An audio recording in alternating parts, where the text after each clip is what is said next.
bénisse. Est-ce que tu es dans la joie? Il faut toujours être dans la joie quand tu es dans la maison de Dieu. Je sais qu'il fait très chaud, mais oublie un peu la chaleur. Amen.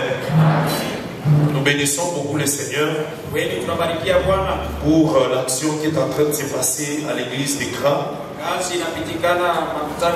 Je vais te demander encore cet après-midi, toi peut-être qui n'étais pas là vendredi et hier, fais l'effort, on se retrouve là-bas cet après-midi. Le pasteur Félix n'a pas pu venir parce qu'il est un peu dérangé par la santé. Et c'est le docteur Conseil qui est venu seul. Il a prêché hier. Aujourd'hui aussi, il parlera aussi là-bas pendant un moment. Alors, je vais aussi prêcher aujourd'hui là-bas. Fais un effort pour venir communier aussi avec nous. Tu seras abondamment béni. Est-ce que tu peux dire Amen? Tu seras abondamment béni. Amen.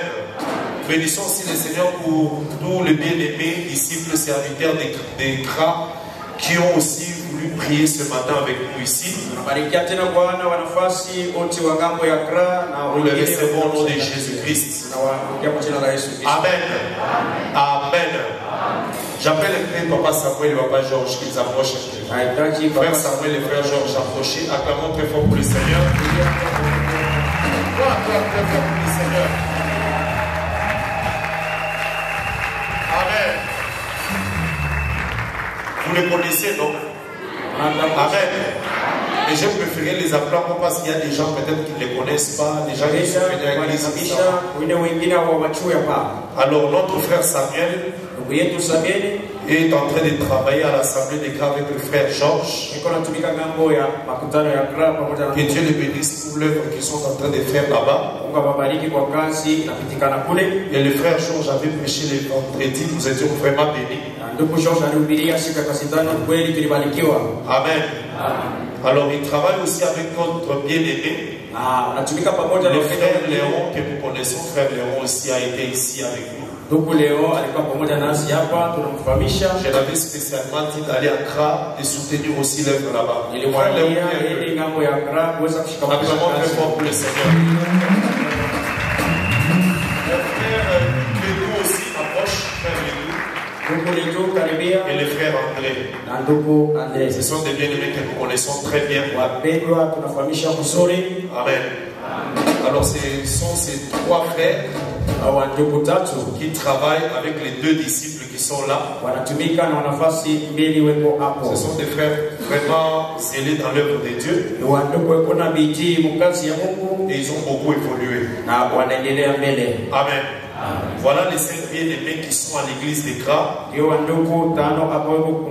sais que le Seigneur fera grâce, ils auront encore beaucoup d'autres personnes qui vont s'ajouter dans l'œuvre. Alors de temps en temps, il faut penser à cette assemblée aussi, la soutenir. Dans la prière, même financièrement aussi. Le Seigneur se souviendra de toi. D'ailleurs, ils sont en train de faire un effort pour agrandir le hangar qu'ils ont là-bas. Et on a besoin de moyens. Amen. Que le Seigneur vous bénisse. Frère Samuel, je suis content. Ça fait très longtemps que tu as chanté ici. Vraiment, tu nous as emballé dans l'adoration. C'était une bonne chose. Toi qui es arrivé en retard, frère Samuel a déjà chanté. Amen. Que le Seigneur les bénisse abondamment. Maintenant qu'ils retournent à leur place, nous acclamons très fort pour le Seigneur.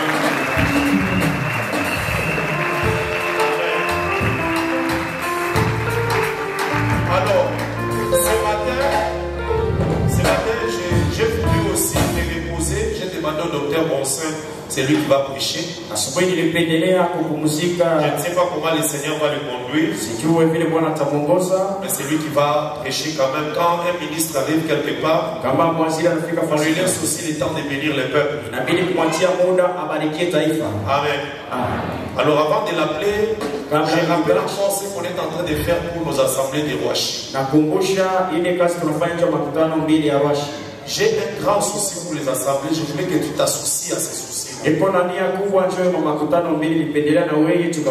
Si tu peux vraiment t'associer dans ces soucis-là, le Seigneur se souviendra aussi de toi.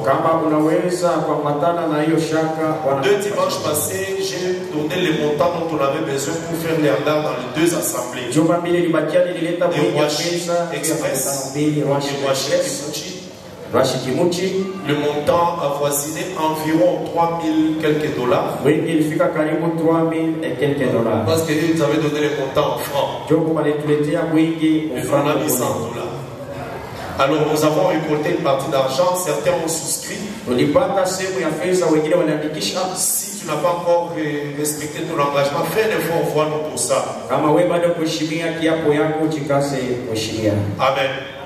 J'appelle un peu les frères Jonas et les frères Jérémie qu'ils approchent à chaque fois pour le Seigneur. Jérémie et Jonas approchent un peu. Alors, le frère Jérémie, pardon, le frère Jonas, il est dans l'assemblée de Rwashi Express. Mais cette assemblée-là priait dans une maison. Et nous sommes obligés de faire sortir cette assemblée là-bas. Dieu a fait grâce. Avec une partie d'argent que vous aviez donné, nous avons pu donner une garantie quelque part. C'est un terrain vide. Il faut de donner d'abord la garantie. Et puis maintenant on doit ériger un hangar là-bas. On l'a fait c'était quel jour? Le jeudi? C'était quand? La semaine passée. Les dimanches passés. C'était les dimanches passés. Donc tu vois, à peine vous avez donné l'argent, on a pris cet argent, on est allé donner pour la garantie.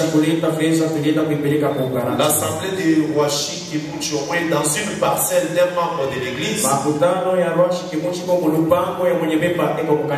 faire les hangards parce que les pluies ont commencé. Je profite aussi de la présence des docteurs Bonsin. Il faut aussi bousculer l'assemblée de Kolwezi. Contribuer dans cette opération pour les désassemblées. Même si vous arrangez la parcelle, on peut aussi vous associer. Papa Georges, on peut vous associer aussi ou bien vous complète des temps comme vous êtes en train d'agrandir les temples là-bas. Pardon? Même un peu seulement. Même les tôles. Quand même c'est une grande assemblée, il faut dire nous avions contribué aux jeunes assemblées. Même les tôles kaka. Frère Samuel, même les tôles vous ne pouvez pas envoyer. Non, pas la haute fois, mais personne au cap.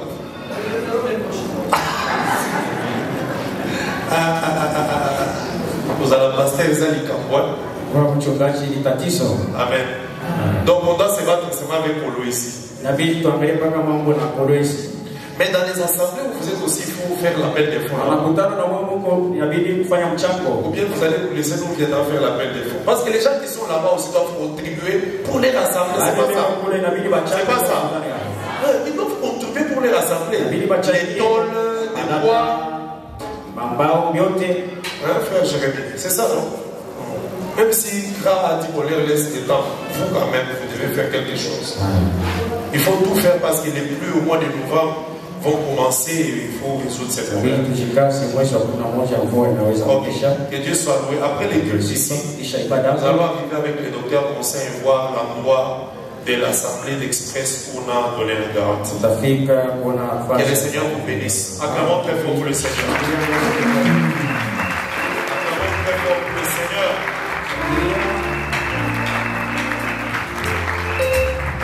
Que Dieu soit loué. L'église d'Express évolue vraiment assez bien. Ces derniers temps, c'est le frère Apollos qui travaille beaucoup aussi là-bas. Et vraiment, Dieu fasse grâce que cette œuvre monte encore. Amen. Que le Seigneur vous bénisse. Prends un peu ta Bible, lisons un passage et puis nous allons passer à la prédication de ce matin. Daniel chapitre 12. Daniel chapitre 12. Je lis au nom de Jésus-Christ. Je lis à partir du verset 2. Je lis au nom de Jésus. Plusieurs de ceux qui dorment dans la poussière se réveilleront. Les uns pour la vie éternelle, les autres pour l'opprobre, pour la honte éternelle. Ceux qui auront été intelligents brilleront comme la splendeur du ciel. Et ceux qui auront enseigné la justice à la multitude brilleront comme les étoiles à toujours et à perpétuité. Écoute ici, toi Daniel, tiens secrète ces paroles et scelle les livres jusqu'au temps de la fin. Plusieurs alors le liront et la connaissance augmentera. Verset 8. J'entendis, mais je ne compris pas. Et je dis, mon Seigneur, écoute la question. Quelle sera l'issue de ces choses? Non, non. Quelle sera l'issue, la fin? Non, non. Est-ce que c'est ça? Quelle sera l'issue de ces choses? Ça veut dire, la fin de ces choses sera comment? Il répondit, va Daniel, car ces paroles seront tenues secrètes et scellées jusqu'au temps de la fin. Plusieurs seront purifiés, blanchis et épurés. Les méchants feront le mal et aucun des méchants ne comprendra. Mais ceux qui auront de l'intelligence comprendront. Que le Seignur vous bénisse. Bien aimé, je ne prêche pas, mais je voulais dire à l'église. On a donné une mission à Daniel. D'écrire et de sceller les livres. Parce que c'est à Daniel qu'on a dit, tiens secrète les paroles. Scelle les livres. Mais à la fin, plusieurs liront ces livres. La connaissance augmentera. C'est quel livre qu'on devait sceller?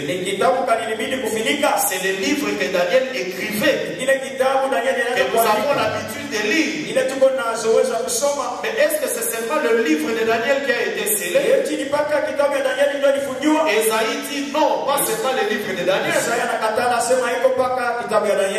Toute la révélation selon Esaïe est scellée. Parce qu'il a dit que c'est quelque chose qu'on donne, on dit d'ouvrir, de lire, les gens n'arrivent pas à lire. Donc c'est Daniel ici qui devait sceller, c'est l'esprit de la prophétie. Tous les livres scellés. Et la Bible dit, ceux qui seront intelligents, ils brilleront comme la splendeur du ciel. L'intelligence ici, ce n'est pas la connaissance scientifique. C'est l'intelligence des choses de Dieu. Connaître les choses de Dieu. Ceux qui seront intelligents, ils vont briller comme le ciel. Voilà pourquoi chaque fois un ciel qui arrive et une nouvelle terre. C'est l'ensemble des gens qui ont eu l'intelligence. Il faut aimer connaître les choses de Dieu. Il faut rechercher connaître les choses de Dieu. Daniel, tellement qu'on lui a dit tout ça, il dit que j'ai entendu mais je ne comprenais pas.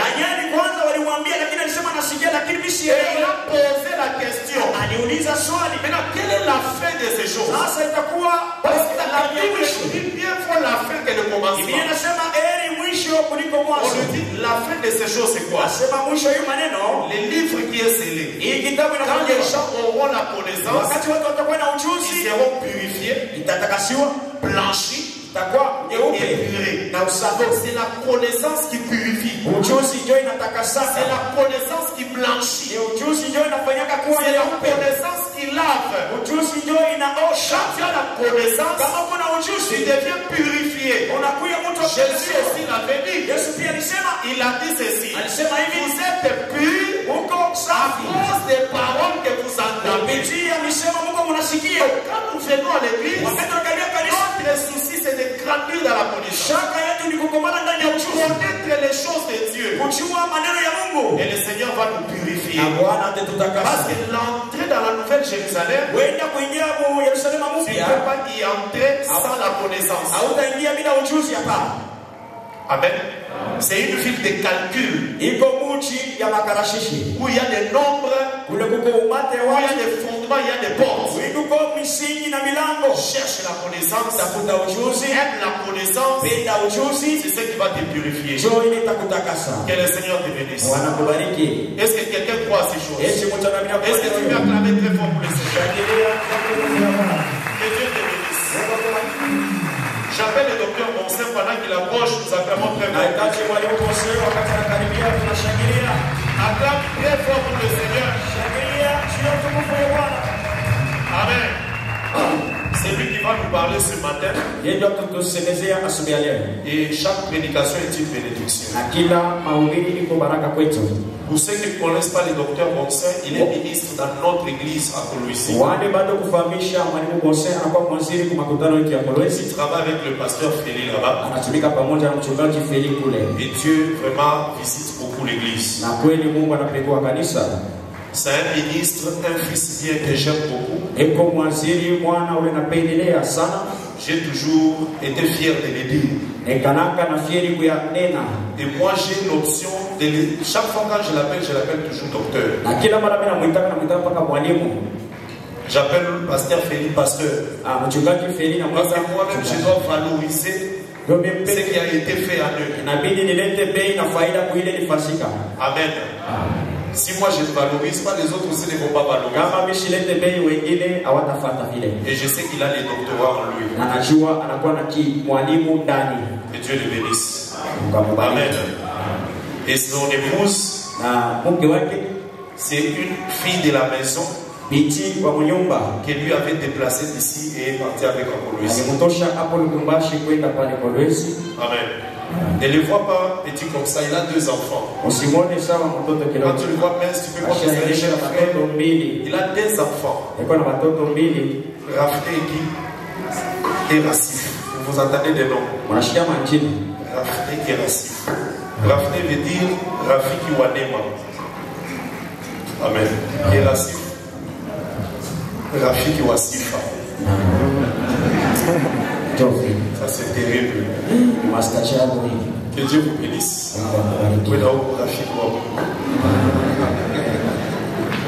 Que le Seigneur vous bénisse.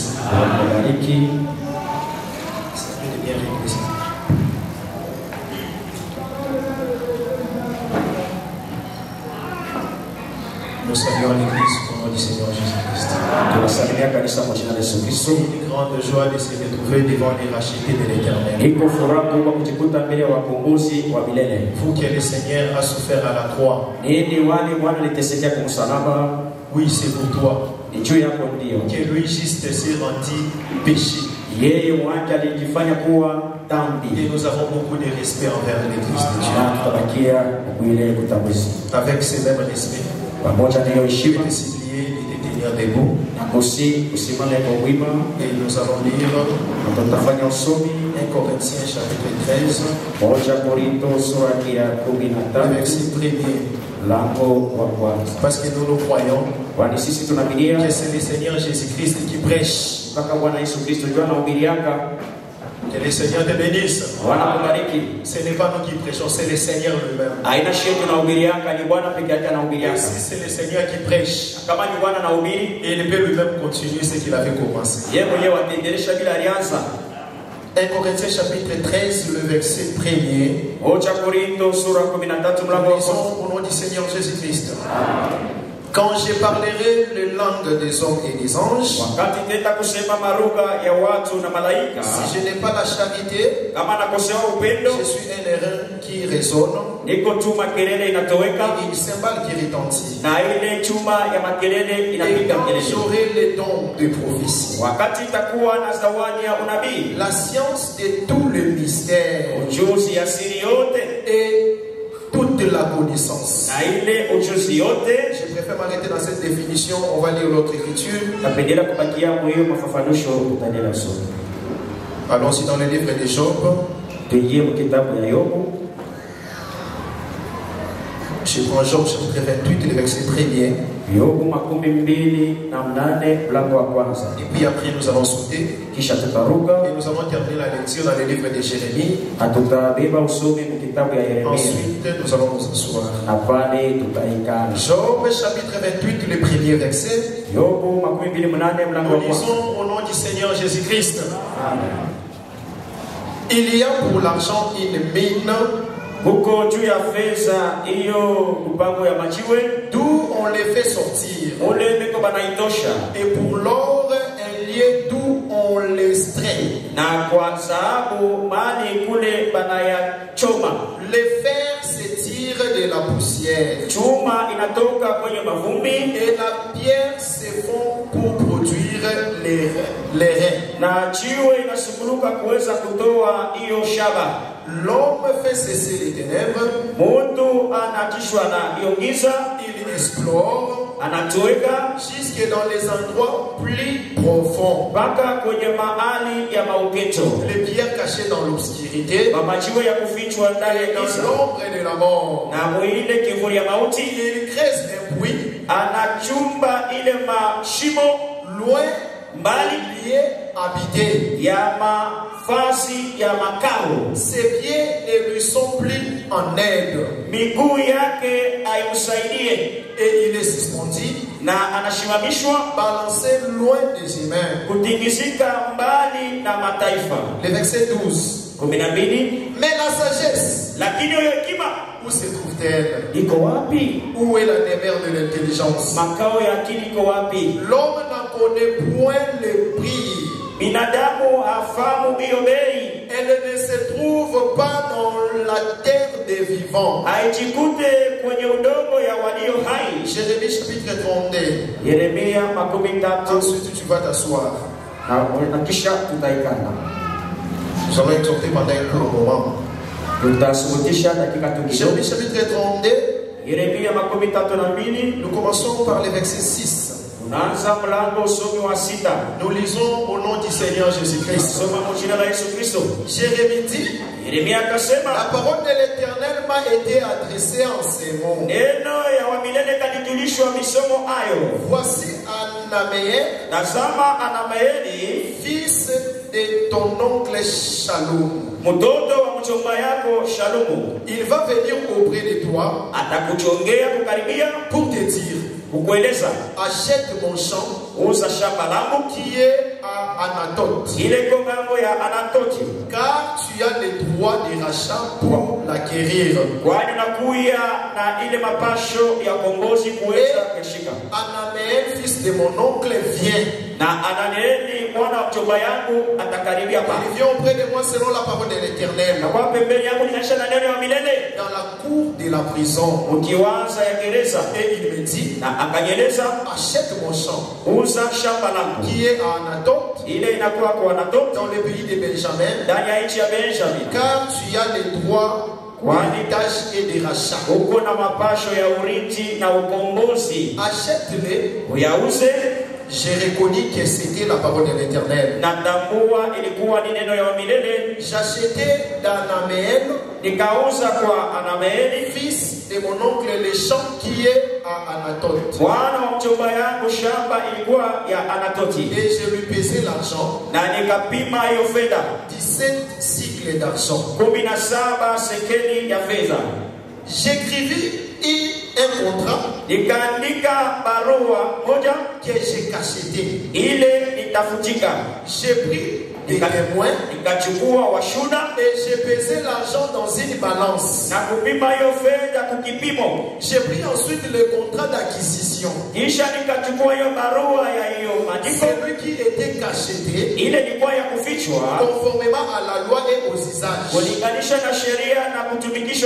Et celui qui était ouvert. J'ai remis le contrat d'acquisition à Barak. À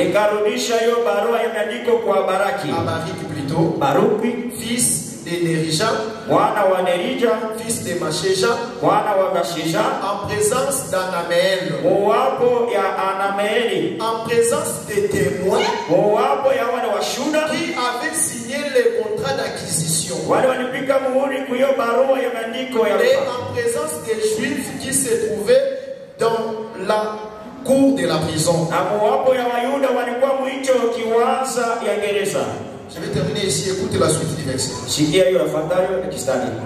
Et j'ai donné devant eux cet ordre à Barak. Ainsi parle l'Éternel des armées. Prends ces écrits, ces contrats d'acquisition, celui qui est cacheté et celui qui est ouvert, et mets-les dans un vase de terre, afin qu'il se conserve longtemps. Que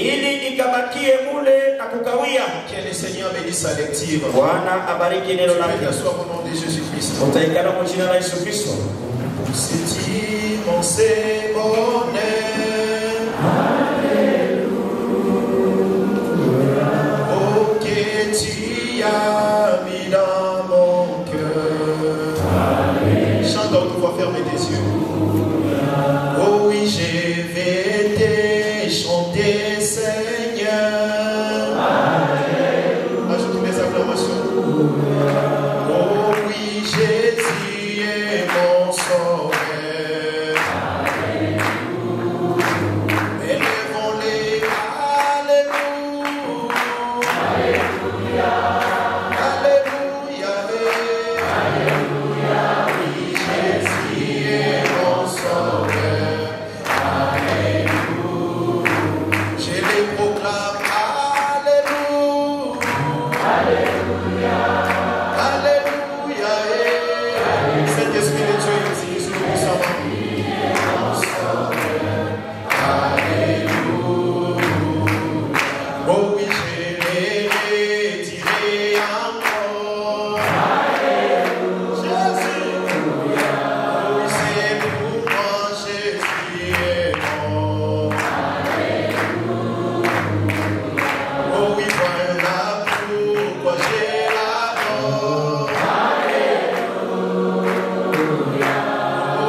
Merci pour ces moments, Jésus. Merci pour ta grâce, merci pour ta miséricorde.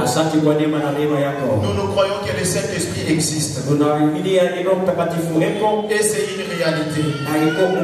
Nous croyons au don de l'Esprit. Et nous croyons à la manifestation du Saint-Esprit. Le Dieu qui a parlé dans les temps anciens. Il continue à parler jusqu'aujourd'hui. Dans les temps anciens, tu as utilisé les prophètes. Aujourd'hui, tu nous as parlé par Christ. Et tu continues à nous parler par les dons de l'Esprit. Croyons à ta grâce, Seigneur. S'il te plaît, Jésus, laisse que nous puissions disparaître. Et que toi seul tu apparaisses. Parce que dans cette alliance, personne n'enseignera son concitoyen. Nous serons tous enseignés de toi. Et c'est à cause de toi, Jésus, qu'on nous considère comme les serviteurs de Christ. Dispensateurs des mystères de Dieu. Mais à ce qu'on demande dans les dispensataires, c'est que chacun soit trouvé fidèle. Avec crainte et tremblement. La prière est celle-ci. Trouve-moi la fidélité ce matin. Et que ma langue soit comme la plume de la vie de Dieu. Gloire soit bâtie à Dieu. Qui nous rend toujours victorieux. Qui répand par nous. Pour appuyer l'autel de la vie. L'autel de la puissance. Que ce peuple soit béni de toi. Pendant que nous parlons et nous exhortons sur les dons de l'Esprit. Nous voulons que ces choses soient esprit et vie parmi les peuples. Transmets ton onction dans ces peuples. Tu as dit à David, l'ennemi ne te surprendra pas. Que dans cette assemblée, que l'ennemi ne nous surprenne jamais. Parce que tu vas mettre au milieu de nous le don de l'Esprit. Et remplis, Seigneur, de ta puissance. Nous prions au nom de Jésus-Christ. Amen. Acclamons très fort pour la gloire du Seigneur. Est-ce que tu peux acclamer? Est-ce que tu peux acclamer pour les propriétaires des terrains? Ton véhicule, tu l'as acheté. Le terrain, tu l'as jamais acheté. Il y a quelqu'un qui te l'a donné gratuitement. Est-ce que tu peux acclamer pour le Seigneur? Il est le maître de tout ce qui existe. Il s'appelle le grand maître Jésus. Et ici, de lui, il n'y a aucun autre nom. Est-ce que tu vois la résurrection des morts? Est-ce que tu vois l'enlèvement? Est-ce que tu vois la puissance de Dieu? Acclame à celui qui a créé tout ce qui existe. J'aimerais que tu acclames, que tu continues à acclamer. Acclame au roi de roi. Sa puissance n'est pas comparable. Ses mandats n'ont pas de fin. Quand tu es chômeur, il est Dieu. Quand tu es de travail, il est Dieu. Quand tu es malade, il est Dieu. Quand tu es guéri, il est Dieu. Même si tu es piéton, lui, il est Dieu. Quand tu es des victimes, lui, il est Dieu. Quand tu es échoué dans les études, il est Dieu. Même si tu as perdu un enfant, il est Dieu. Même si tu es orphelin, lui, il est Dieu. Même si tu n'as pas d'argent, lui, il est Dieu. Il reste Dieu aussi de toutes les choses. Même si les hommes t'abandonnent, lui, il est auprès de toi. Même après la mort, il ne va te suivre jusqu'au tomber. Il est une amie finale. Il ne m'abandonne jamais. Que mes parents m'abandonnent. Que mes amis t'abandonnent. Lui, il ne te laissera jamais. Lui, il te connaît par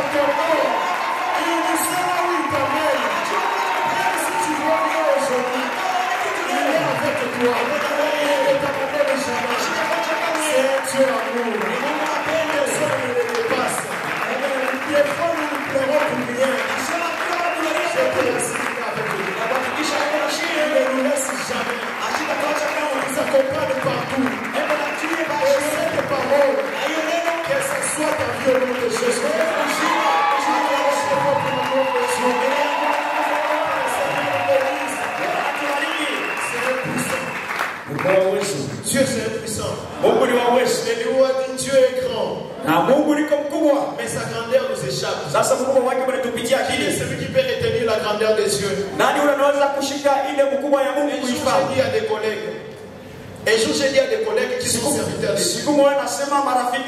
J'ai dit, faites attention. Toute écriture est inspirée. Les écritures nous enseignent. Mais ne commettez jamais l'erreur de prendre Dieu, le prendre dans sa totalité, les confiner dans les écritures. Alléluia. Les écritures, c'est ce qu'il nous a donné pour nous de les comprendre et d'expliquer aux autres. Mais Dieu, ça c'est au-delà de ce que nous disons. Il est tellement puissant. Au-delà de tout ce que nos yeux peuvent voir. Au-delà de tout ce que l'encre peut écrire. Même si ils ont écrit de la part de Dieu. Mais la gloire de Dieu, c'est au-dessus des fois de ce que nous lisons. Que le Seigneur te bénisse. Quand tu comprendras cela, c'est là que tu peux défendre Dieu même devant ceux qui ne croient pas à la Bible. Amen. Sinon, le jour où tu te retrouveras chez quelqu'un, tu n'acceptes rien. Tu sais la question de Paul. Il a posé la question au roi. Crois-tu au prophète?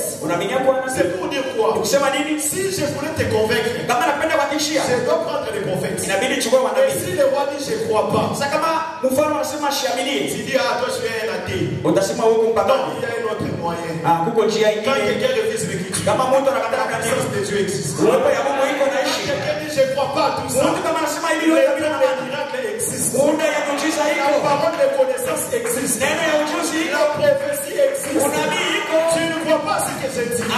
Mais je te dis, dans 3 jours, tu auras un accident. Et cet accident t'amènera à l'hôpital. Et quand tu seras à l'hôpital, tu te souviendras de ces paroles de ta foi.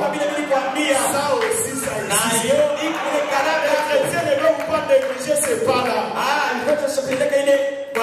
Les disciples dans le chemin de Maús ont défini Jésus. Disent que c'était un prophète puissant en parole.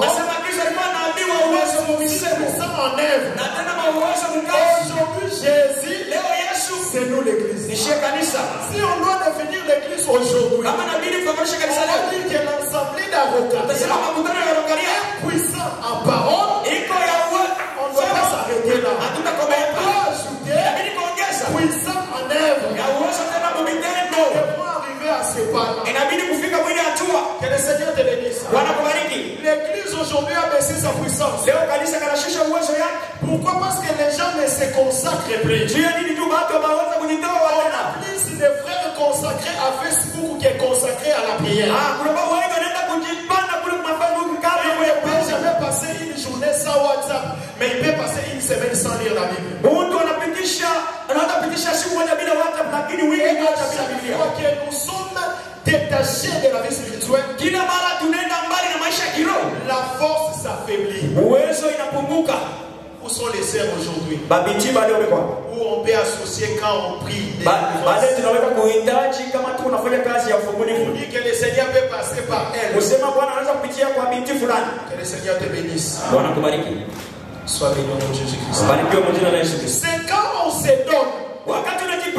C'est comme la Bible dit dans le livre de Job, là où nous avons lu. On a dit l'or. On ne ramasse pas dans la route. Si je pose la question, qui a déjà ramassé l'or ici? Qui est celui-là, un jour il balayait sa maison, il ramasse les diamants. Diamants entre nous. Si tu as besoin de l'or, la Bible dit, ce n'est pas là où les gens habitent. Tu ne trouveras pas là où il y a des gens. Il faut que tu laisses ton lieu d'habitation. Tu fais une marche. Et quand tu vas arriver dans les lieux, tu creuses encore. Tu te bats. Tu vas souffrir. Et après, trouver l'or. Le Seigneur te bénisse. Mais quand tu passes tout ton temps au boulot, le reste du temps c'est sur Facebook. Tu pries 5 minutes et puis tu dors. Tu entendras parler l'or. Mais tu ne le verras pas. Tu attendras seulement les gens. Et si tu es trop courageux, tu commenceras seulement à critiquer les gens qui prophétisent. C'est faux. Tous ceux qui prophétisent, ils n'ont pas tous touché à la magie. Il y a des gens qui ont créé. Il y a des gens qui ont prié. Ils ont gêné. Ils ont laissé leur maison. Ils sont allés dans les retraites.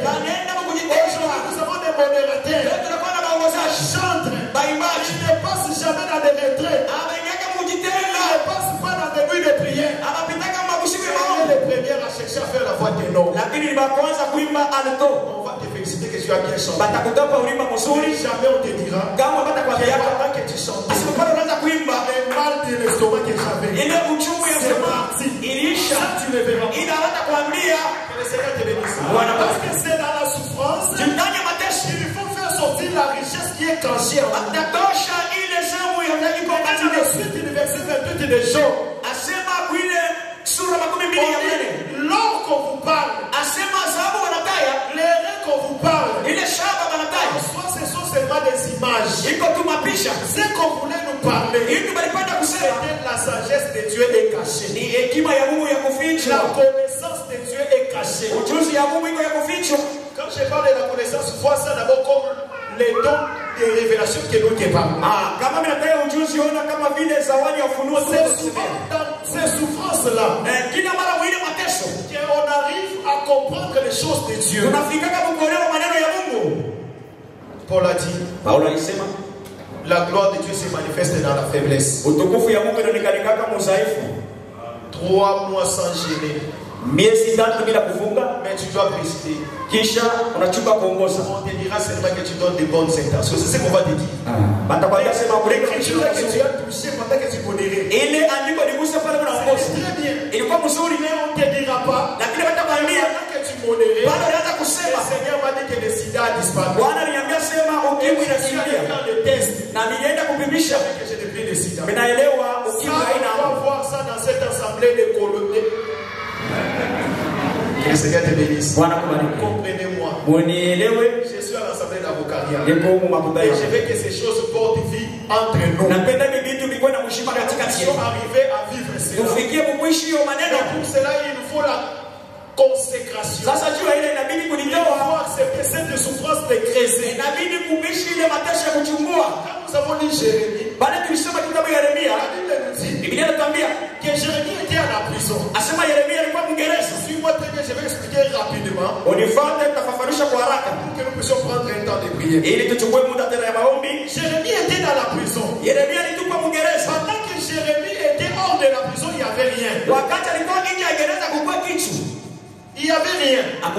Mais quand Jérémie est entré dans la prison, c'est là que son cousin Anaméel, qui de son côté, il avait perdu son héritage. Il avait perdu sa terre. Maintenant, il vient voir Jérémie dans la prison.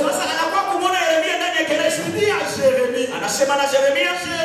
Jérémie, s'il te plaît, viens racheter mon champ. Parce que tu as le droit de rachat. Que le Seigneur te bénisse. Lui, il est à l'extérieur. Jérémie est à la prison. Mais il demande une aide à Jérémie. Jérémie pouvait le chasser.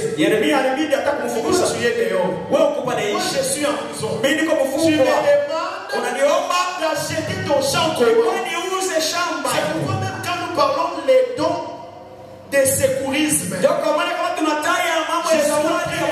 l'église. La libéralité, le secourisme, ce n'est pas d'abord le problème de l'argent que tu as à la maison. Ce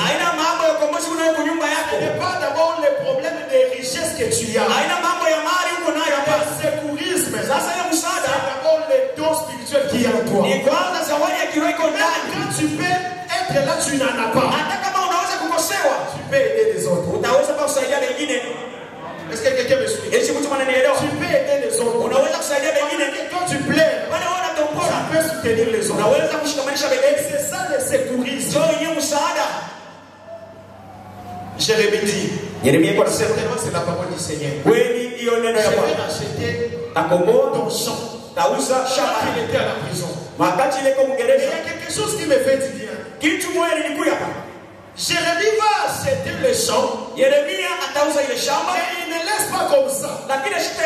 Il veut qu'il y ait une épreuve.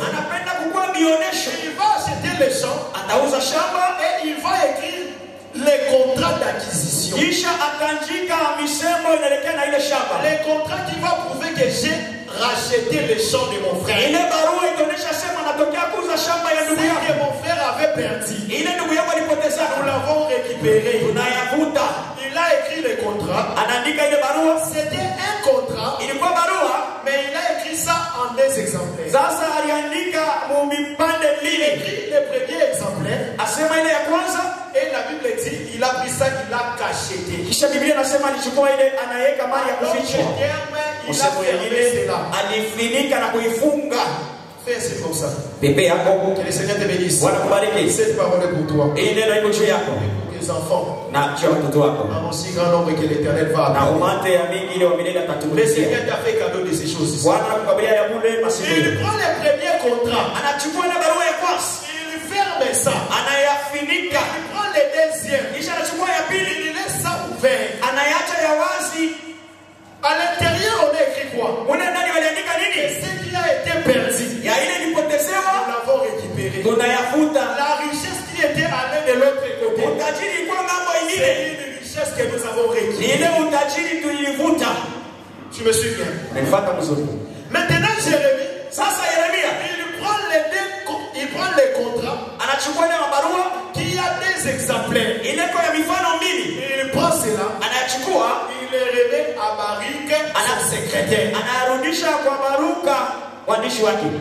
Que le Seigneur te bénisse. Maintenant, il dit à Baruch, ne les garde pas dans tes mains. Je te l'ai donné toi. Ne les garde pas. Tu vas prendre les 2 exemplaires.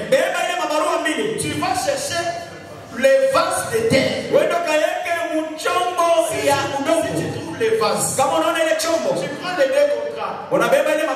Celui qui est cacheté, celui qui est ouvert. Tu mets à l'intérieur.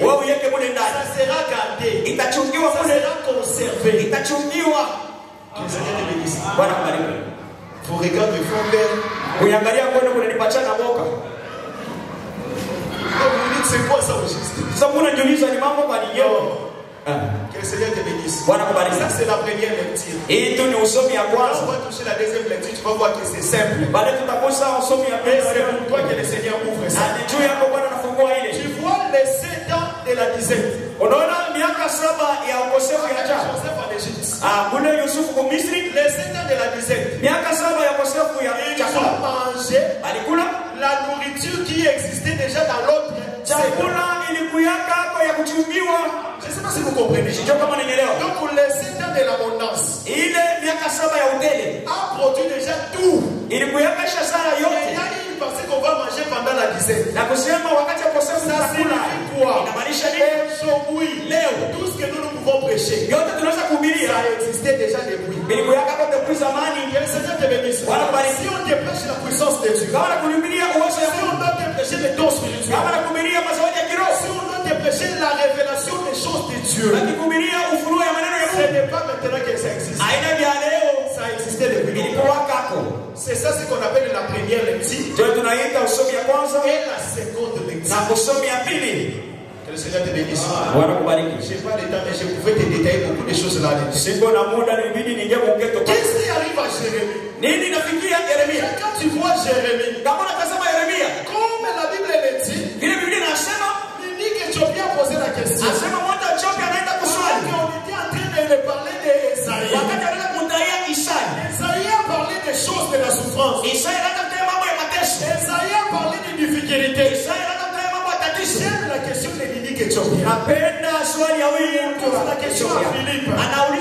Mais ce prophète-là, il parle de lui-même ou de qui?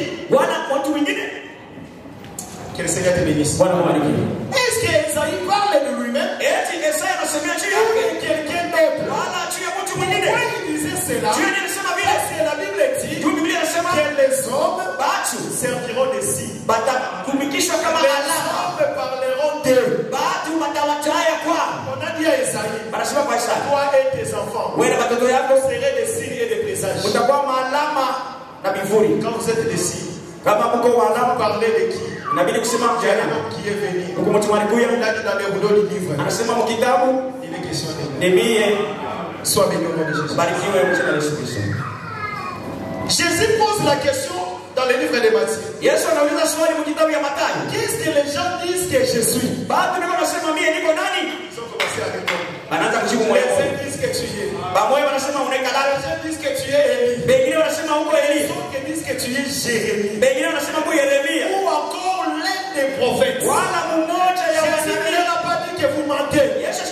En réalité, le véritable Élie c'est Jésus. Le véritable Jérémie c'est Jésus.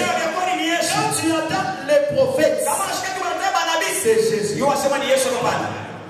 Que le Seigneur te bénisse. Donc Jérémie, Jésus, le véritable Jérémie c'est Jésus. Mais quand Jérémie, il était à l'aise dans sa maison. Personne n'était venu lui demander quelque chose. Jérémie marchait. Il était libre. Jamais il avait racheté quelque chose. Pour que Jérémie rachète quelque chose, il tenait bien ses mouvements. Jérémie doit se retrouver d'abord à la prison. Je voulais annoncer à quelqu'un que Jésus est libre. Jamais ta vie sera rachetée. Le Seigneur te bénisse. Quand Jésus était à Jérusalem, on voulait l'arrêter, il fouille. Moi j'étais là. C'est décevant. Il est libre. Il fouille même. Ils ne sont pas rachetés. Mais les jours où on retient Jésus, on le met à la prison, on le tue, c'était les jours là que le rachat est venu. Que le Seigneur te bénisse. Que le Seigneur te bénisse. Anaméel attendait que Jérémie soit à la prison. Jérémie à la prison. Ça montre les souffrances de Christ à la croix. Dans le livre de Psaume chapitre 18, la Bible dit les liens de la mort m'avaient environné.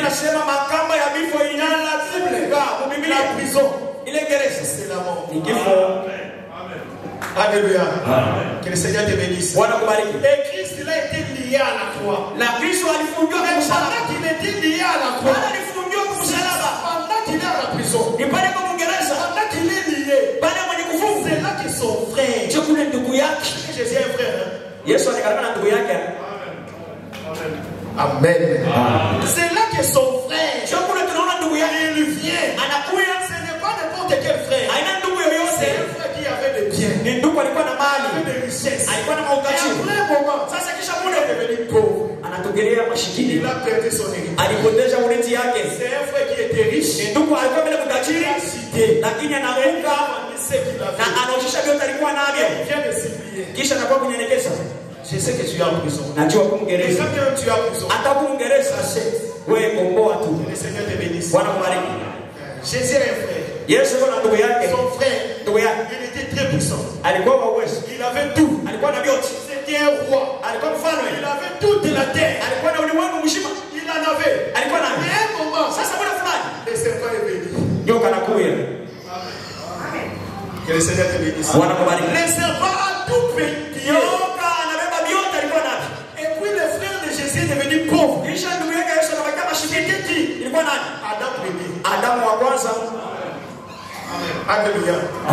Maintenant, quand Adam apprend que Christ est à la croix, c'est à la croix qu'il y a des rachats. Il vient vers Christ. Rachète. Non, c'est à la croix que nous sommes sauvés. Je t'informe bien aimé. Quand tu comprendras les secrets de la croix, non, même ta vie financière sera délivrée. Même ta santé sera délivrée. Même ton mariage sera délivré. Parce que dans la croix il y a tout. Il n'y a rien qui est resté hors de la croix. C'est là que Jésus a crié, tout est accompli. Il a dit, cherche les solutions. Je te forme à la croix. tout est accompli. Le problème, tu dois croire à ça. Si tu ne crois pas, la croix reste ici. L'entrée de voir le miracle, c'est la croix. J'ai toujours dit aux gens, vous êtes tellement faible. Vous êtes tellement faible. Comment tu penses que tu vas aller en enlèvement sans passer par le miracle? Communiquer très important. L'enlèvement sans le miracle n'existe pas. Oh, j'étais fort. L'enlèvement sans le miracle n'existe pas. Parce que l'enlèvement lui-même c'est un miracle.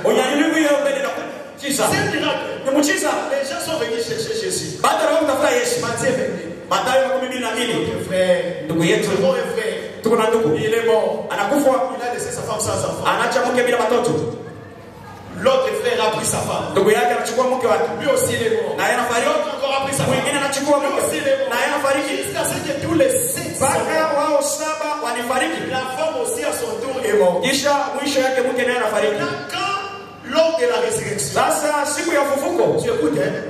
Lors de la résurrection, la femme là appartiendra à qui?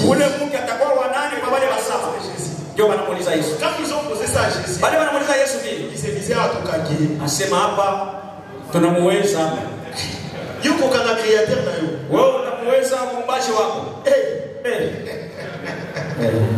Le Seigneur te bénisse. Ils ont dit vraiment là, il est bloqué. Écoute la réponse de Jésus. Il dit, vous ne comprenez rien à ce qui concerne l'enlèvement. Vous ne comprenez rien à ce qui concerne la résurrection. Vous ne comprenez ni l'écriture, ni la puissance.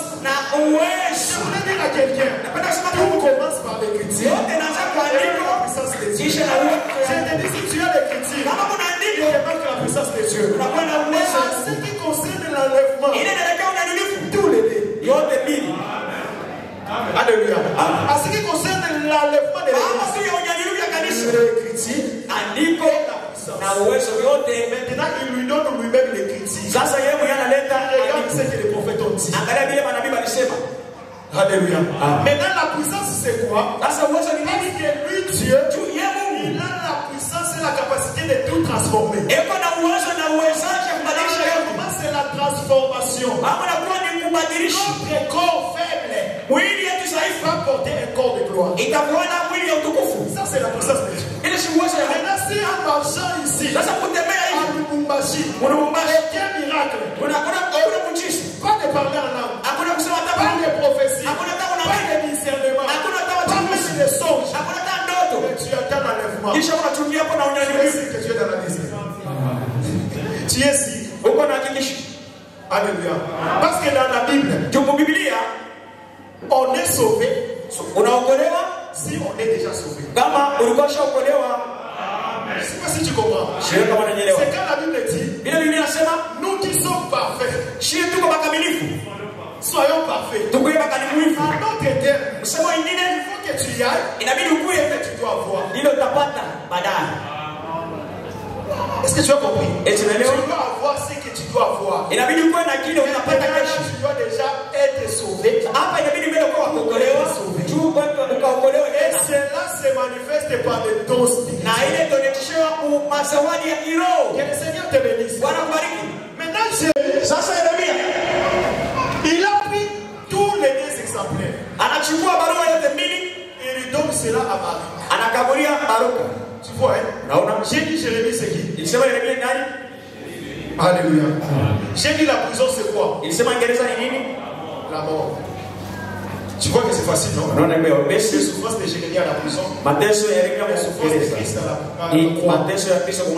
Mais quand ils souffrent, pendant qu'ils sont en train de pleurer, c'est là qu'ils sont en train de racheter. Même les dons spirituels. Attention. C'est des fois quand on souffre qu'on manifeste les dons spirituels. Est-ce que quelqu'un me suit? Des fois quand tu tu es à l'aise, Kama uko na starehe, tu as beaucoup mangé, unakula unashiba, tu as bu, unakunywa, tu mets maintenant tes pieds sur la table, unaweka mkono pa et ingine, repose. unapumzika Dis-moi combien de fois tu as vu des visions là-bas. Unyambia ulipata maonyo ngapi? Tu as mangé, tu es là, Unakula ushakula avec mpaka ton pied là. na kamuchi kunatoka mumeno. Pendant que je me disais dans j'ai vu une vision. Asema pale mimi nataka kutoka kamuchi mumeno, mimi naona ono.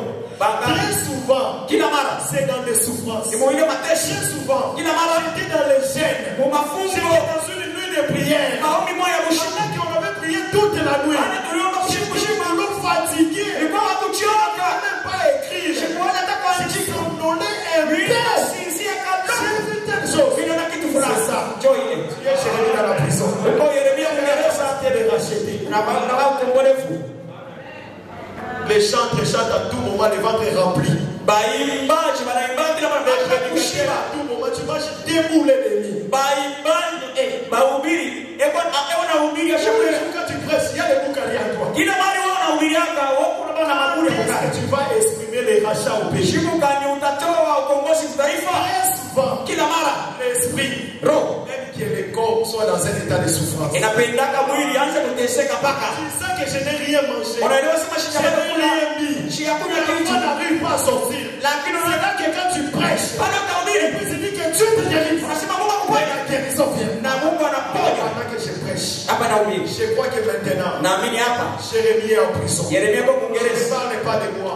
C'est Mais vrai. je parle d'abord de Christ. Nasema tu ya Et Kristo. pendant que nous nous prêchons, Hapa sisi tunahubiri, nous prêchons Christ et crucifié. tunahubiri Kristo Que c'est alitumikwa. la prédication. Na hiyo mahubiri Et retourne tout ce que tu avais perdu. ikurudishia yote ulipotesha kwa jina la Il y Yesu. a quelqu'un qui est en difficulté. Uko mtu kwa matatizo. Quelqu'un est dans des situations difficiles. Uko kwa mateso. Je te dis que ce n'est pas encore tard. Mwambia Tu es uyapokea. capable de retourner tout ce que tu avais perdu. Unaweza kurudishia yote ushapotesha. Tout ce que tu n'as jamais eu. Hata bila uyapataka. Reçois cela au nom de Jésus. Usipokea kwa jina la Yesu Les Kristo. gens qui étudient, recevez les diplômes au nom de Wale Jésus. wanafunza kupata madiploma Les jina gens la qui Yesu. sont dans des mariages. Wale mko mundoa. Le mariage est compliqué. Ndoa Moi, inagurusha. je crois en la grâce de Dieu. Mimi naamini neema ya Pendant Mungu. que je parle, Hapa ni unasema ton mari là qui est devenu un buveur, mume wako anakuwa ton kuwakulewa. mari qui est devenu un pervers, Mume wako anakuwa kupotezwa. retrouve le bon sens au nom de Jésus. Arudie njia nzuri kwa jina la Les Yesu. choses que nous déclarons, tu vas les voir au nom de Jésus. Yote tunatangaza utabishi Et le courage de venir na témoin. kujulisha kuwa na udari ya Parce kwako que yote. tu vas vivre ça dans ton mariage au nom de Jésus. Utaishi hivyo kwa ndoa yako kwa jina la Yesu. Alléluia.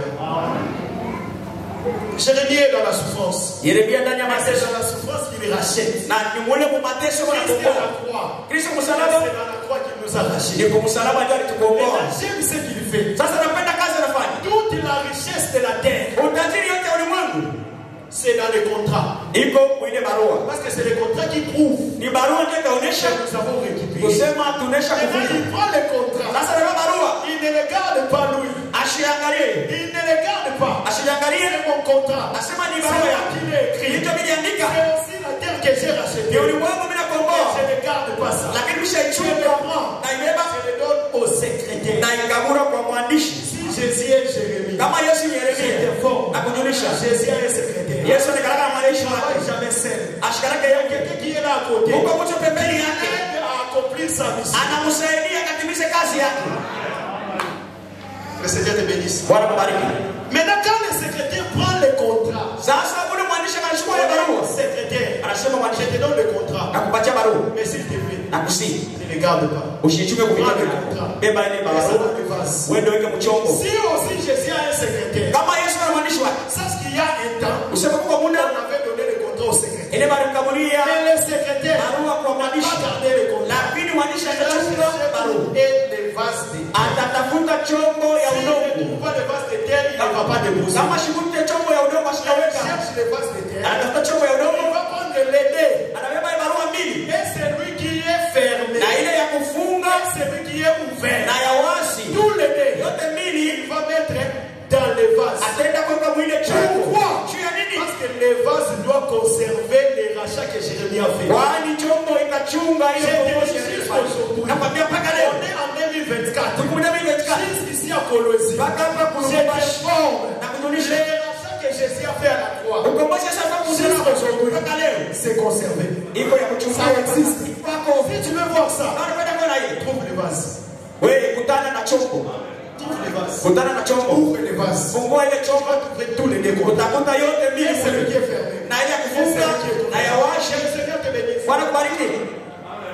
Sois béni au nom de Jésus. J'ai un problème de temps. Le temps, il reste 5 minutes. Que le Seigneur te bénisse. Et nous t'invitons aussi, sois là à l'Assemblée du Crâne. Si seulement comme on est là, nous tous on part là-bas. Nous allons bouger les quartiers. Que le Seigneur te bénisse. Tu vois, ce sont des souffrances. Maintenant, toi, tu sais déjà que tu sais la balle. On enseigne que la gloire de Dieu se manifeste dans la souffrance. Tu retournes à la maison, tu manges et puis tu vas prier le soir. Va maintenant dormir. Je te dis, tu auras des songes que tu n'as pas eu quand tu as regardé le match de Barcelone.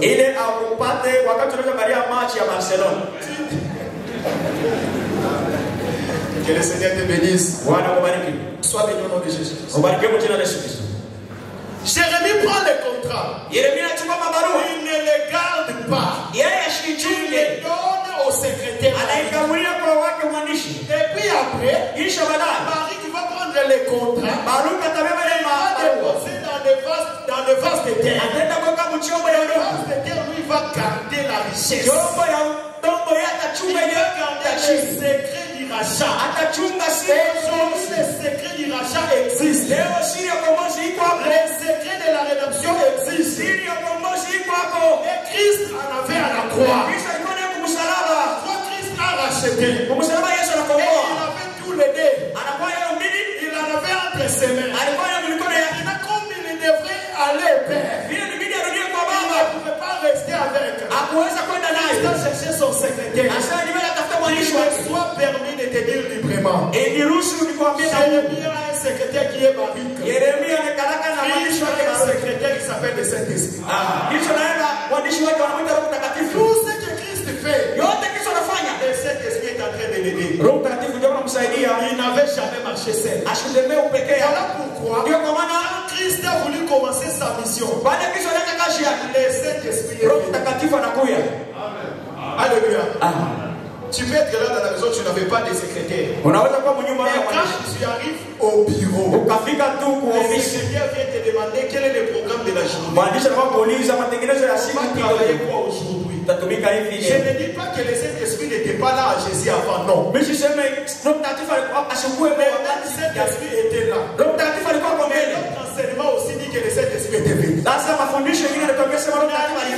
les deux pensées, c'est les pensées de Dieu.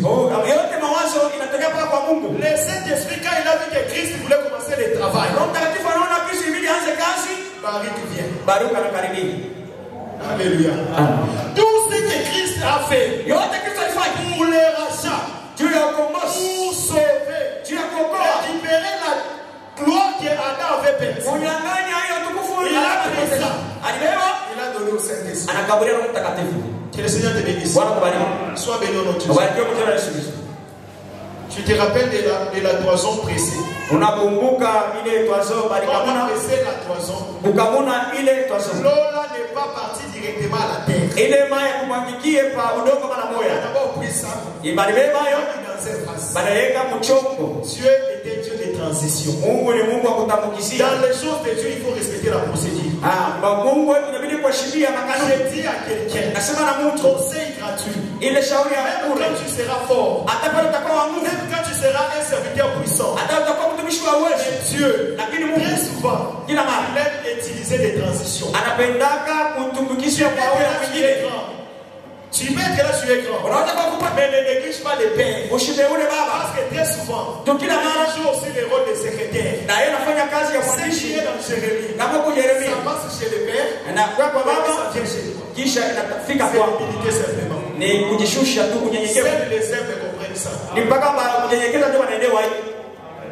Que le Seigneur te bénisse. Maintenant, quand Baruch, ça s'appelle le Saint-Esprit, il a tous les secrets de la richesse. Il ne va pas garder ça. Il doit fouiller là où il y a les vases. Et il va déposer pour que ça puisse rester là pour du bon. Pour que ça soit bien conservé. Maintenant, on me posera la question. Si Jérémie c'est Jésus, son frère en Nathanaël c'est Adam. La prison c'est la croix. Barik c'est le Saint-Esprit. Les vases. La Bible dit Dieu a tout fait pour un but. La gloire de Dieu. C'est de cacher les choses. Les vases. Ça signifie quoi? Je ne vais pas répondre. Parce que moi je ne suis pas intelligent. Je vais laisser celui qui est intelligent répondre. Celui qui est intelligent. C'est Jésus. Que le Seigneur te bénisse. Lui-même il définit. J'aime ce que l'apôtre Paul dit. 2 Corinthiens chapitre 4. Verset 6. Ah, ces choses ici. Non, Dieu t'a fait grâce. Je ne crois pas que Dieu qui te montre ces choses ici, il va te refuser les mariages, ma sœur. Pourquoi tu t'agites? La Bible dit que le mari est une bonne femme, c'est un don de l'Éternel. C'est-à-dire, toi, sois seulement dans la main de Dieu. Et il va te donner un mari. Tu t'es compris pourquoi? Tu vois, ici, elle commence à trembler. J'ai déjà 27 ans. J'ai déjà 32 ans. J'ai déjà 35 ans. Si tu crois, que je parle, reçois un bon mariage. Tu vois, tu n'as pas crié. J'ai dit à toutes les sœurs qui ont l'âge de se marier. Je crois que Dieu a mis le pouvoir en nous. Je déclare, reçois un bon mariage. Quand les mariages vont commencer à te faire. 2 Corinthiens chapitre 4. Verset 6. Car Dieu qui a dit, la lumière brillera du sein des ténèbres, a fait briller la lumière dans nos cœurs pour faire resplendir la connaissance de la gloire de Dieu sur la face de Christ. J'aime le verset 7. Maintenant nous les apôtres, nous les ministres, tous ceux qui vient de dire là-haut, la lumière de Dieu, la connaissance, nous portons ces trésors.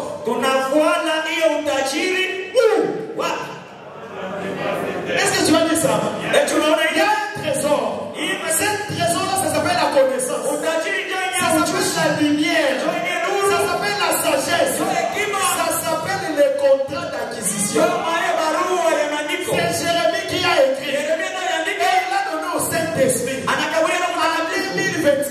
2024, le Saint-Esprit a cherché des vases. C'est qui les vases? Les ministères. Il prend les trésors. Il prend la richesse. Il cherche les ministères. Si tu le fais, les ministres aussi. Parce que c'est un corps qui est faible. Tu regardes le frère bosser maigre. C'est ça, les vases d'argile. Les vases d'argile n'est pas fort. Vous vraiment, vous êtes... Vous prêchez, vous êtes jeune comme ça. Vous savez même pas bien parler français. La réponse est simple. Je suis un vase d'argile. Je ne suis pas fort. Mais malgré ma fragilité, Baruch a pris la richesse. Quand tu ouvres les vases, tu vas trouver les 2 exemplaires du contrat. Si tu vois un vrai ministre, à lui, il y a l'ancienne alliance et la nouvelle alliance. Aujourd'hui, si tu vois un vrai ministre, tu verras la parole et la puissance. Parce qu'il est un vase où on a déposé les 2 choses. Aujourd'hui, si tu vois un vrai ministre, là en lui la rédemption du corps et la rédemption de l'âme. Ne joue pas avec lui. Mais ça s'arrête pas là. Ça s'arrête pas là. C'est le secret de Dieu. C'est la richesse de Dieu. D'un côté aussi. Paul le dit dans 2 Timothée chapitre 20. Dans une grande maison, il n'y a pas seulement des vases d'or, il y a aussi des vases. C'est ça, d'argent et de terre. Maintenant là, on parle à tous les peuples. Si tu te conserves pur, tu seras un vase d'honneur. Si ce sont des vases, ça ne peut pas m'empêcher de descendre encore. Toi aussi ma sœur, toi aussi mon frère, tu es un vase. En toi, il y a la richesse de Dieu. En toi, il y a la gloire. La gloire qui est en toi, c'est les dons spirituels que Dieu a cachés. Comment tu penses que toi tu es vide seulement? C'est tous les frères qui ont étudié. Tu penses seulement que Dieu t'a envoyé dans le monde pour connaître les droits, c'est fini. Tout ce que Dieu t'a envoyé dans le monde, c'est pour connaître la médecine. C'est tout. Et puis tu dis, bon, vous voyez, nous examinons les choses. Vous savez, socialement parlant, quand on regarde juridiquement, donc toi tu penses que ça se limite là. Devant Dieu tu as un vase. L'ingénierisme tu l'as pris au campus. Et pour Dieu tu es un vase qui cache une richesse. En toi il y a un trésor. En toi il y a la prophétie. Dans beaucoup de frères ici il y a la guérison. Les gens sont en train de mourir à l'hôpital. Dans beaucoup de mamans ici il y a la prophétie. La Bible avait dit David, l'ennemi ne te surprendra jamais. Ça voulait dire quoi? Jamais David va s'exaucer comme ça, ton enfant est mort. Il va venir te l'annoncer par un prophète qu'il mourra. Je me comprends. Tout ce qui doit arriver à David, l'Éternel doit l'informer pour que David puisse prier. Ici aussi à Rocaria, nous avons aussi reçu les grâces de David. Les choses ne doivent jamais nous surprendre. Non, révoltons-nous. Les choses ne doivent plus nous surprendre. On ne peut pas être là et puis un frère tombe malade, il meurt. Non. Dieu qui a mis la richesse en nous, il doit nous informer de toutes choses. Et quand il nous informe et nous gênons, et la maladie part. Moi je crois cela au nom de Jésus. Je suis venu pour te révolter. Les peuples de Dieu de Rocaria, nous sommes tous des vases. Nous constituons un corps. Notre la guérison, notre la prophétie, notre le discernement, notre la parole de sagesse, notre les songes, les visions. Toutes ces choses-là, c'est la manière de Dieu de révéler. C'est la richesse de Dieu. Nous sommes des vases. Nous, on doit trouver cela. Une église de 700 personnes. Il y a des qui prophétisent. Les 400 leur travail, c'est les qui prophétisent de Dieu. Les interprètes. Amen. Homme de vie. Toi, maintenant toi tu prophétises. Tu vois la bassesse. Mais tout est l'ensemble. Dans les derniers jours, je répandrai mon esprit sur toute chair. Nous tous ici, si nous sommes des chairs, la chair veut dire quoi? Un homme obéissant, un homme qui a cru. Nous sommes tous des chairs. Nous devrons avoir à nous la richesse de Dieu. Dans la maison de Philippe, il y avait 4 filles. Vierges. Qui prophétisaient. Entrons maintenant dans nos maisons. Vérifions ces 2 critères. Vierges et qui prophétisent. Que le Seigneur te bénisse. On a que des sœurs qui n'ont que des TikTok.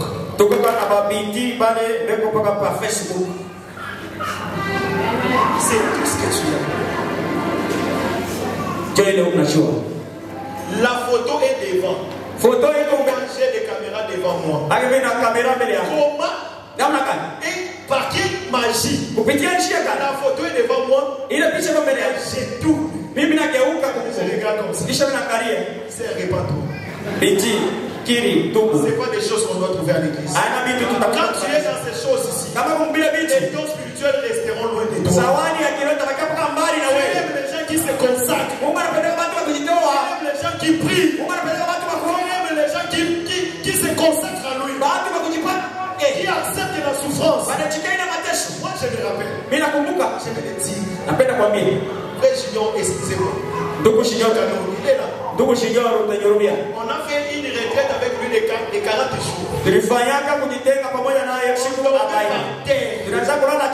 Un jour, on avait fait quelque chose qui nous fait rire jusqu'au jour. Tellement qu'il faisait froid. La saison sèche. On doit dormir par terre. Maintenant, ça arrivait que tellement qu'on était célibataire, on n'a pas d'argent. On n'a pas aussi de couverture. Mais il fait très froid. Le lit est là. Mais vous vous sacrifiez. Qu'est-ce qu'on a fait? On a dit quand même, on s'était consacré. On a dormi par terre. Et ne pas dormir sur la mousse. Mais on n'avait pas dit à Dieu. On ne devait pas prendre la mousse et nous couvrir le sang comme le drap. Ce jour-là, on a dormi par terre. Vous vous rappelez, non? On a dormi par terre. On a pris la mousse. On s'est couvert. Votre propre mousse, votre propre maison, votre propre sommeil. La mousse est là. Mais vous ne dormez pas dessus. Ça s'appelle la consécration. Maintenant, qu'est-ce qui est arrivé? J'ai été avec les frères Junior pendant un long moment. C'était la première fois pour moi de l'attendre me dire que pendant qu'on voulait manger, j'étais en train de prier. Lui, moi j'ai pris pour les Boukari, mais lui il voit une vision. Je ne m'en pas, il est là. Oui, je suis d'accord pour les Boukari. Quand je dis Amen, pendant que vous priez, je me rappelle plus de la vision. Je vois si c'est quelque chose, tout ça. Lui, il ne sait pas. Mais pour moi, c'était ma première fois pour moi. Et quand le frère Junior me dit que j'ai vu une vision, c'était quoi? Parce que nous étions en prison, en souffrance. Mais la gloire de Dieu s'est manifestée. Mais la gloire de Dieu s'est manifestée dans ta vie au nom de Jésus. Que les cieux s'ouvrent au nom de Jésus. Que tes oreilles s'ouvrent au nom de Jésus. Que je te fasse des miracles au nom de Jésus. Que tu aies la guérison au nom de Jésus. Que tout ce qui te dérange, que tout ce qui complique ta famille, je déclare la délivrance au nom de Jésus. J'aimerais que tu te tiennes debout. J'aimerais que nous puissions prier. Tu vas dire à Dieu, je suis un papa. Je suis consacré à travailler. Mais je voulais qu'au-delà de mon travail, que je sois consacré à toi.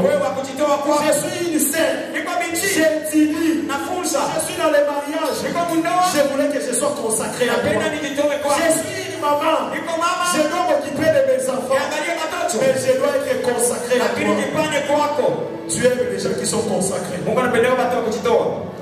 Le don spirituel que nous te prêchons, ça doit être une vie. Tu dois vivre ça. Tu dois vivre ça. Dans les mêmes temps qu'on gênait avec le frère Junior, j'avais une maman. Je pense qu'elle est ici. La maman nous a appelés. Le frère Junior va se rappeler. La maman nous dit, mon mari, je l'ai trouvé très malade. Il est au lit, il y a plus de 2 jours, il n'arrive pas à sortir dehors. Il est en train de trembler. Est-ce que vous ne pouvez pas venir prier pour lui? Bien aimé, le Saint-Esprit c'est au-dessus de nous. Nous avons dit, il est là le frère. Nous irons. On a dit à la maman, je sais pas si elle est là. Dis à ton mari quelques minutes, qu'est-ce qui s'est fait pour prouver que ce n'était pas nous mais c'était Dieu? Elle a dit à son mari que je viens d'appeler le frère Bossé et le frère Chignon. Ils m'ont dit que dans quelques minutes ils viennent prier pour toi et puis c'est fini. Nous quand on est arrivé, on a trouvé les papas en train de lessiver dehors. On dit au papa, je ne mens pas, je te donne le témoin. Le frère Chignon et la maman, il est là. Alléluia. On dit au papa, mais on nous a dit quelques jours. Toi tu ne sors pas. Tu souffres, tu es malade. Mais comment on te trouve en train de travailler? Il nous dit ceci. Quand seulement ma femme m'a couché pendant que je dormais, que je souffrais de la maladie, elle m'a dit, fortifie-toi, je viens d'appeler les hommes de Dieu. Ils ont dit dans quelques minutes, ils viennent prier pour toi. Pendant qu'elle parlait, directement, j'ai mis la force en terre. J'ai mis la force. Je me suis levé, j'ai commencé à travailler. Et comme je suis là, je suis déjà guéri. Dieu existe. Il peut faire au-delà avec toi. Il peut faire au-delà. Je te dis que toutes ces choses que j'ai dit, ça s'est passé pendant qu'on dormait par terre. Chaque fois on retourne terre, on n'a rien à manger. Et on part à l'église prier. On va dire à Dieu que je sois ministère consacré. C'est le secret du don spirituel. Le don spirituel c'est comme dans une carrière. Tu vas creuser, tu vas fouiller. Tu vas voir ça. Alléluia. J'aimerais que tu pries. Vous nous proposez quel cantique? Nous on prie d'abord. Les chants vont nous suivre. Je dis Seigneur, consacre-moi. Je préfère un papa qui travaille beaucoup et qui dit à Dieu, Seigneur, je dois beaucoup travailler pour m'occuper de mes charges. Mais au-delà de mon travail, Seigneur, je vais être consacré à toi. Seigneur, je vais être une fille consacrée à toi. Les choses que nous cherchons, ce sont des choses faciles. Dieu peut te les donner facilement. Mais ça demande que tu sois consacré. Et là, nous avons commencé à prier. Dieu, consacre-moi. Je vais être un vrai consacré. Et c'est consacré. Si tu peux lever ta voix. Ne regarde pas faire de tes yeux. Dis à Dieu que je sois une maman consacrée.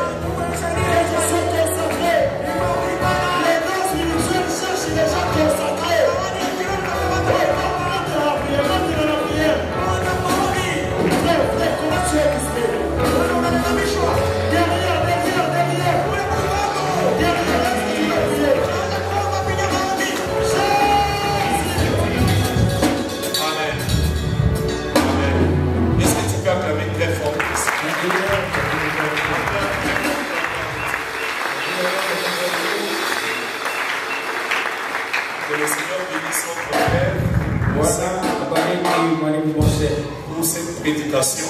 Amen. J'ai compris pourquoi il m'avait demandé si nous sommes en train de continuer à parler sur les dons. Je n'aime pas souvent dire à quelqu'un ce qu'il doit prêcher. J'ai toujours voulu que la personne soit conduite par l'esprit. Que Dieu te bénisse pour cette pierre qui s'est ajoutée. Amen. Et le Seigneur nous le confirme vraiment pendant ces jours qu'il y a des choses qui vont opérer au milieu de nous et dans les personnes. Et ces personnes-là, toi tu es parmi eux. Et il nous le dit très souvent. Que Dieu soit loué. Amen. Que Dieu vraiment le bénisse. Et qu'il continue encore à l'utiliser abondamment. Afin qu'il soit une grâce aussi pour l'église. Amen. Que Dieu soit loué. Est-ce que tu peux acclamer très fort pour le Seigneur?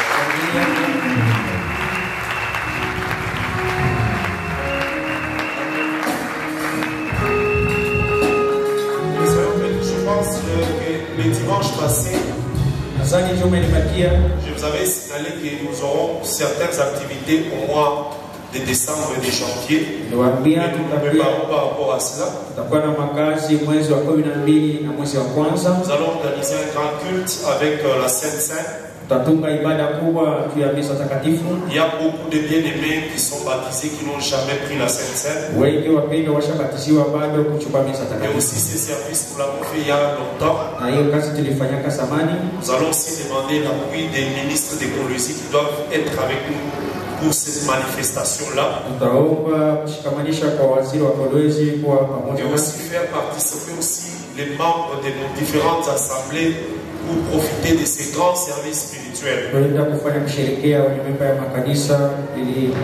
Voilà pourquoi nous nous préparons à des grandes manifestations telles qu'une convention. Notre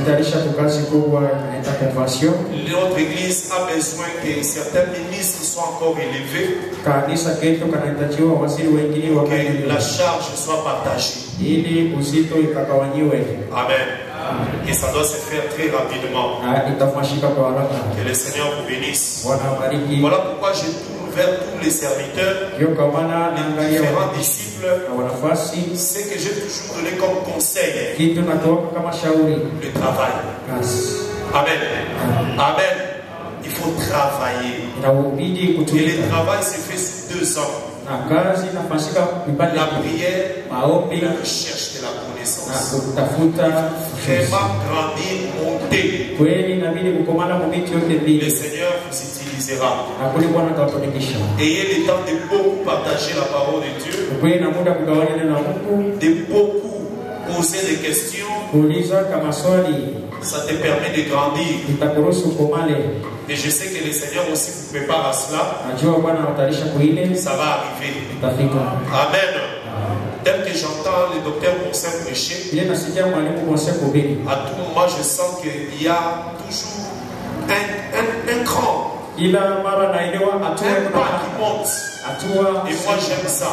J'aime des gens qui travaillent, qui fouillent beaucoup. Parce que la connaissance est une richesse. Toi aussi, même si tu es dans la salle, frère, désire ces choses. Et le Seigneur te bénira. Pour toute l'église, les conseils que nous vous donnons: écoutez la parole, croire à l'enseignement et mettre en pratique. C'est un grand secret. Amen. Que le Seigneur vous bénisse. Nous disons merci à Dieu. Est-ce que tu peux acclamer très fort pour le Seigneur?